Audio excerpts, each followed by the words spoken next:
Hello बच्चों, let's read our question and that is amniocentesis for sex determination is banned in our country. Is this ban necessary? Comment. Amniocentesis एक technique है जो कि sex determination यानी gender determination में use की जाती है। ये हमारी कंट्री में बैन है। अब हमें ये बताना है कि क्या ये बैन जरूरी और अगर जरूरी है तो ऐसा क्यों? कमेंट कर। फर्स्ट ऑफ ऑल इस चीज को समझने के लिए हमें पता होना चाहिए कि एमनियोसेंटेसिस होता क्या है।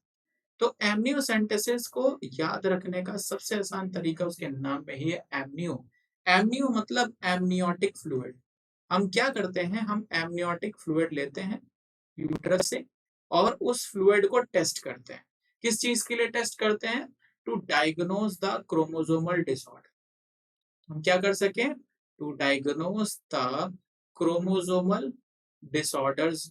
जो भी क्रोमोसोमल डिसऑर्डर्स हैं उनको हम इजीली डायग्नोज कर सकें। कभी कभी मेटाबॉलिक डिसऑर्डर्स भी होते हैं।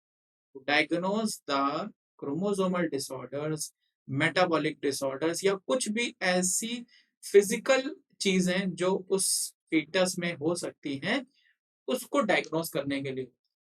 बट होता क्या है कि क्योंकि हम एमनियोटिक फ्लूइड का यूसेज कर रहे हैं, इसकी वजह से इसका बहुत ज्यादा यूज सेक्स डिटरमिनेशन में भी होने लगा। क्योंकि होता क्या है, अभी फीटस डेवलप नहीं हुआ है, डेवलप कर रहा है। ये ध्यान रखिएगा कि एमनियोसेंटेसिस ऐसी टेक्निक है जिसको प्रेफर किया जाता है फर्स्ट ट्राइमेस्टर में करने का, क्योंकि उस समय ये रिलेटिवली सेफर होती है। और फर्स्ट ट्राइमेस्टर से होता क्या है, सेफर इन द केस है जस्ट इन केस कोई अबॉर्शन करना चाहता है तो वो अबॉर्शन भी उस स्टेज में कर सकता है। होता क्या है, जो क्रोमोसोमल बीमारियां हैं उनका कोई इलाज नहीं, कोई हम कहते हैं कि भाई हमारे लिए कोई मेडिकल अवेलेबिलिटी है या कोई मेडिकेशंस है, वो चीजें नहीं होती हैं क्योंकि ये जेनेटिक डिस।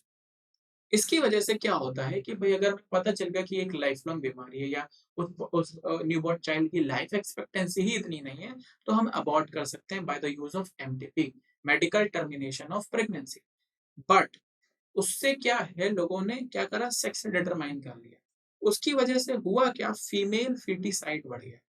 लोगों ने क्या करा, जैसे ही उन्हें पता चला कि क्या है, फीमेल है, क्या होने लगा, फीमेल फीटिसाइड बहुत बढ़ गया, बहुत ज्यादा बढ़ गया।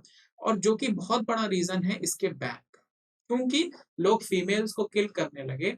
और यही चीज तो हमें अवॉइड कर। उस समय का सोसाइटल परसेप्शन ऐसा था जिसकी वजह से ये इतना ज्यादा बढ़ गया। बट इन करंट सिनारियो ऐसी चीजें नहीं है। फर्स्ट ऑफ ऑल ये तो बैन है, तो हम यहाँ पे अभी इसके बारे में बहुत ज्यादा ब्रॉड वे में डिस्कस नहीं कर सकते। बट ये बढ़ने से ही इसका बैन है। अब है क्या, हम इस बैन को जस्टिफाई कर सकते हैं कि भाई ठीक है, फीमेल फीटिसाइड हो रहा है तो दिस बैन इज नेसेसरी। हम यहाँ पे लिख दें that this ban is necessary, क्योंकि लोग फिर से वैसा करने लगेंगे, क्योंकि अभी भी हमारी सोसाइटी इतनी लिटरेट नहीं है और फीमेल्स की तरफ इतना ज्यादा अवेयर नहीं है। बट ये इसका अल्टीमेट सोल्यूशन नहीं है। इसका अल्टीमेट या फाइनल सोल्यूशन ये है कि हम ऐसी सोसाइटी डेवलप करें जहां पे फीमेल्स के पास इक्वल अपॉर्चुनिटी। हमें कैसी सोसाइटी डेवलप करनी है? Society that has equal opportunity, equal opportunity and space for females. ना सिर्फ इक्वल अपॉर्चुनिटी दें बल्कि इक्वल दर्जा दें, यानी रिस्पेक्ट दें और उनको हर चीज में कंसीडर करें।